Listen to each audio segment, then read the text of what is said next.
Itu proton itu.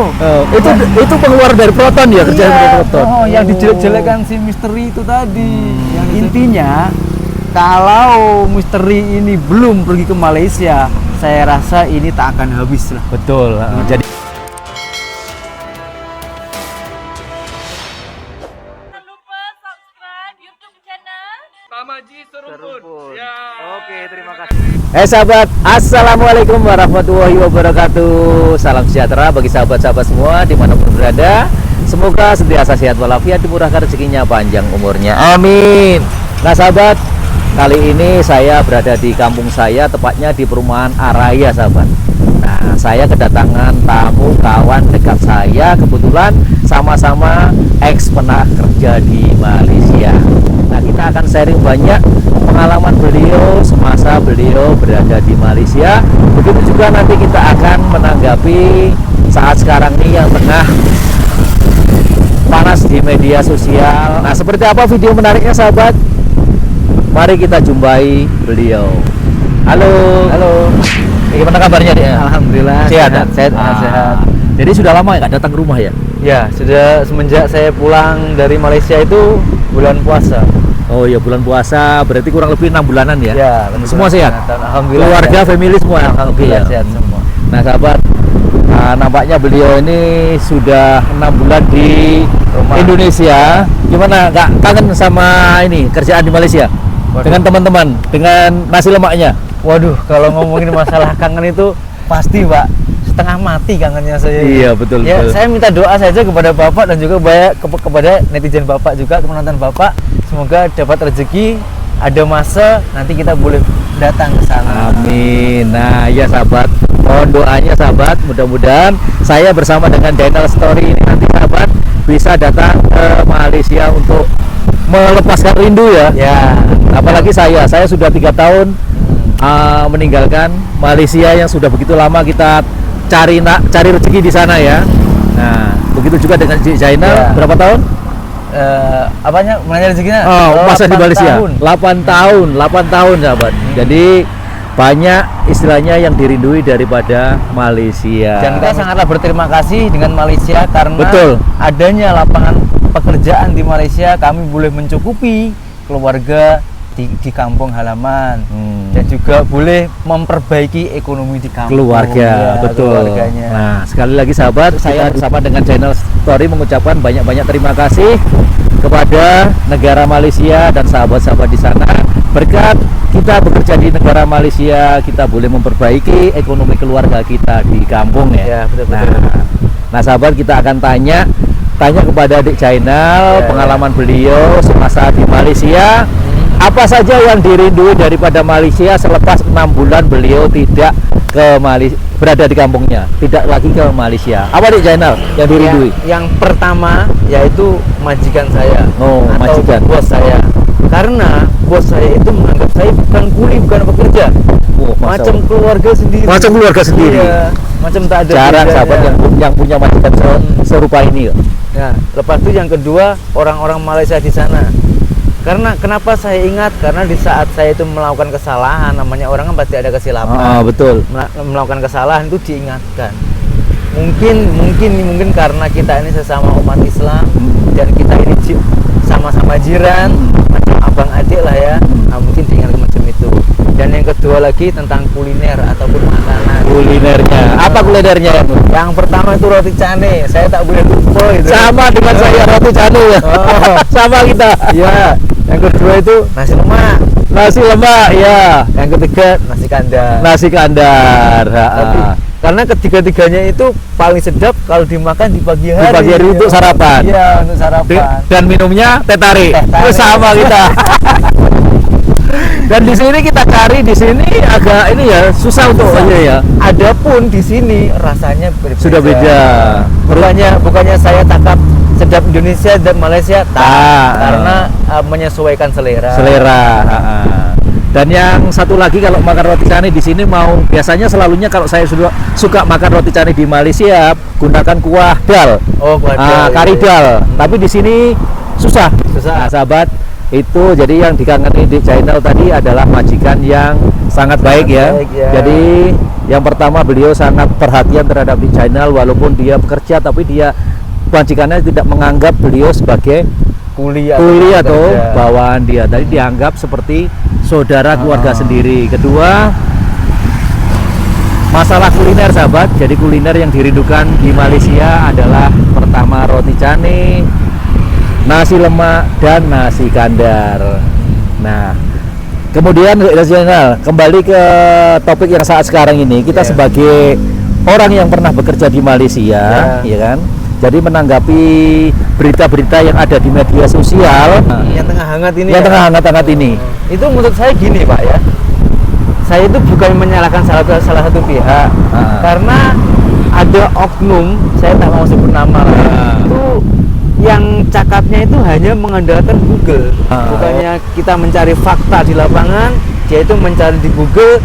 Dan yang membuat saya pelik, yang dicari itu yang agak sensitif lalu dibandingkan dengan Malaysia dan Indonesia. Nah, karena dibanding-bandingkan itu tadi yang membuat panas ya. Saya pun sebagai warga Indonesia ya, saya pun juga pernah membandingkan. Kalau hanya perbandingan is okay, karena itu sebuah pembangunan.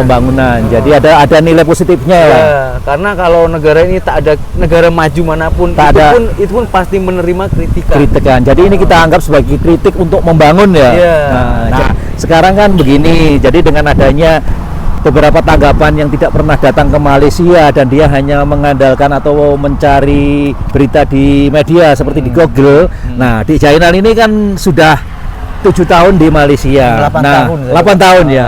Jadi di channel ini sudah 8 tahun di Malaysia. Nah, bagaimana menurut pandangan di channel sendiri yang pernah 8 tahun di Malaysia? Kalau yang dikatakan, oke lah kita sebutkan saja lah ya, namanya Kokori yang biasa sebut itu. Tak apa ya. Nah, dia orang itu kalau mengatakan itu sesuai dengan fakta, yang seperti contoh tentang kereta. Kereta yang dia ambil itu kereta-kereta yang buruk, entah itu tahun berapa di media. Sementara di Malaysia Satu contoh ini ya. satu contoh aja, di Malaysia itu banyak loh kereta-kereta yang bagus, apalagi baru-baru ini Malaysia itu mengeluarkan proton elektrik, proton listrik itu yang terbaru itu. Itu keluaran dari negara Malaysia sendiri. Dari Malaysia itu dapat supportan dari Chinese. Oh, dari China. Nah, itu pun juga dibahas oleh Misteri yang katanya Malaysia itu bangga dengan produk lain ataupun dijajah dengan Chinese. Dan menurut saya itu bukannya jajahan, akan tetapi itu adalah partner kerja sama bisnis, ya. yang saling menguntungkan. Ya, betul. Karena produk di sana itu mungkin kurang menghasilkan, lalu dibangunlah di Malaysia. Nah, di Malaysia ada banyak peminat. Nah, direnovasi, kita itu macam ATM. Amati, tiru, modifikasi. Nah, Amati, tiru, modifikasi. Iya. Modification lah ya. Nah, lepas di Indonesia, di Malaysia itu dibuatkan lah yang sesuai dengan peminatnya orang Malaysia. Dan itu saya tengok, wah gila Pak, bagus Bagus betul, ya, iya, betul-betul ini ya. betul bagus. Saya pun teringin dan harganya juga bukan main-main. Itu proton itu. Itu pengeluar dari proton ya, kerjaan dari proton. Yang dijelek-jelekan si Misteri itu tadi, yang sesuai fakta. Jadi intinya kalau Misteri ini belum pergi ke Malaysia, saya rasa ini tak akan habis lah. Betul. Karena memang proton ini boleh dikatakan sebagai pengeluar kereta number one di Malaysia ya. Jadi banyak peminatnya. Jadi seperti pengalaman saya sendiri sahabat. Jadi masa saya lama duduk di sana, saya sendiri juga pernah menaiki atau mengendarai atau memandu kereta proton, meskipun proton itu sendiri inventaris daripada kilang semasa saya bekerja dulu. Memang saya akui rata-rata proton di sana banyak penggemarnya. Dan produksi dalam negeri di sana, kenapa ya? Orang sana sendiri banyak minat ya kepada produksi dalam negara ya. Kalau seandainya ini dicontoh oleh kita, wah ini betul-betul sangat bagus ya. Kalau itu menurut saya karena orang Malaysia itu tahu kalau kerajaan itu mengeluarkan produk terbaru ataupun produk-produk lokal Malaysia, lalu masyarakatnya itu mensupport, itu akan membuat kemajuan negaranya sendiri. Negara itu sendiri. Nah, maka dari itu dia support. Kalau ini boleh diterapkan di Indonesia, di Indonesia kan juga ada mobil SMK. Kalau kita ini mensupport itu, insya Allah kita ini boleh bersaing dengan yang dari brand-brand luar. Brand-brand luar, Jepang, daripada Jepun, daripada China, ya kan. Cuman kita ini masih kita tak boleh salahkan lah, memang masih terlalu bangga dengan brand-brand luar negara. Itu kalau ini bisa dirubah, insya Allah lah kita ini juga boleh akan maju macam negara-negara lain. Negara-negara lain. Nah, sahabat, semoga kedepannya ya kita sebagai orang-orang yang di sini boleh support dengan produk dalam negeri kita, sahabat. Karena kita tahu sendiri seperti yang disampaikan oleh Channel Story tadi, bila kita support produksi dalam negara kita sendiri, sahabat, itu akan menguntungkan perekonomian dan menguntungkan negara kita sendiri, sahabat. Jadi kita beli, kembalinya juga sama kita sendiri. Sehingga kalau negaranya maju, rakyatnya pun akan makmur.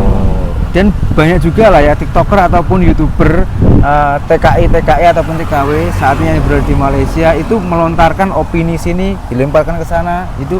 Itu yang dikatakan oleh TKI di sana itu kenapa boleh menjawab macam itu?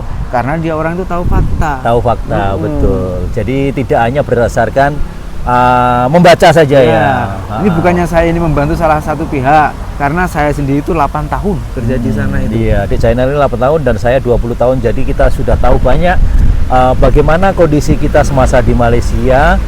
Begitu dilayan dengan sangat baik. Dengan catatan kita datang ke Malaysia harus sesuai undang-undang ya. Ya, dan kita harus sadar diri kalau kita ini di sana menumpang mengais rezeki di sana. Jadi harus sadar diri, tahu aturan, etika, adab dan lain-lainnya kita harus menjaga. Nah, di channel terakhir kali sebelum kita akhiri temu bual kita, bincang-bincang kita dengan di channel, apa saran atau boleh dikatakan saran kepada di channel kepada teman-teman yang lain sehingga semasa kita bekerja di luar negara, baik di Malaysia atau di negara lain, bisa berhasil sesuai dengan standar kita ya. Berhasil menurut di channel dengan kita, dengan orang lain juga beda-beda. Apa yang perlu dilakukan semasa kita bekerja di negara orang? Oke, namanya orang bekerja, rezeki itu juga masing-masing. Tak boleh teringin sana, tak boleh disamaratakan. Karena seperti apa yang Bapak katakan tadi, kesuksesan itu relatif, tergantung kita itu macam mana. Nah, kalau teringin itu terkumpul, yang pertama jauhi macam judi. Judi. Yang kedua perempuan. Yang ketiga itu minum-minuman. Kalau boleh menjauhi ketiga ini saja, insya Allah kita ini boleh membawa uang ya, meskipun tak banyak, sesuai dengan kemampuan kita di sana. Supaya bisa mendapatkan majikan yang baik seperti di channel tadi, apa yang perlu dilakukan? Yang kuncinya itu tanggung jawab. Kalau kita tanggung jawab, jujur, apa adanya, tekun, bos itu pasti percaya dan yakin kepada kita. Tapi kalau kita itu diberi tanggung jawab, diberi keyakinan, jangan sampai mengingkari janji-janji tersebut. Betul. Jadi yang nomor satu adalah kejujuran. Ya, kejujuran dan tanggung jawab sebagai pekerja. Jadi bila seandainya majikan memberikan perintah kepada kita, kita harus, kalau mampu kita harus selesaikan apa yang diperintahkan. Kalau seandainya kita tak mampu, kita harus terus terang. Bila kita tidak sanggup, sehingga tidak ada masalah di belakang ya. Karena setiap orang itu kemampuannya berbeda-beda. Itu yang dinamakan kejujuran ya. Nah, tentunya di channel ya, kalau kita merantau ke sebuah negara, misalnya ke Malaysia, nah supaya kita bisa merasa kerasan dan betah berada di Malaysia, otomatis kan tidak pernah lepas daripada jiran-jiran orang-orang sana. Nah, bagaimana supaya kita bisa diterima orang sana sebagai, ya paling tidak sebagai sahabat, sebagai keluarga sendiri? Itu sebenarnya berbalik lagi kepada diri kita sendiri. Macam mana kita menanggapi jiran-jiran kita di sana. Kalau kita ini ramah, sopan, lepas itu tulus, jujur, itu insya Allah juga akan ditanggapi dengan baik. Dan kita harus kuatkan mental kita, karena sebelum kita merantau ke negara orang, yang paling utama itu menurut saya mental. Dengan adanya mental, kita mau apapun, resikonya apapun, kan setiap kita bekerja ke luar negara itu pasti ada resiko. Keluh kesahnya pasti ada. Entah itu nanti kesepian lah, sakit ke apa, dan itu harus kuat dulu. Kalau itu kuat, insya Allah kita boleh menyembuhkan diri kita sendiri, lalu sangatlah mudah untuk merangkul orang lain. Itu sih. Dan peribahasa sudah mengatakan, di mana bumi kita pijak, di situ langit kita junjung. Nah, pepatah ini sangat menginspirasi kita bersama agar kita bisa menghormati tradisi, budaya, dan adat setempat ya. Ya. Nah itulah sahabat, video kami bersama dengan Dik Channel Story semasa beliau datang ke rumah kita, bisa sharing-sharing mengenai pengalaman kita semasa bekerja di Malaysia.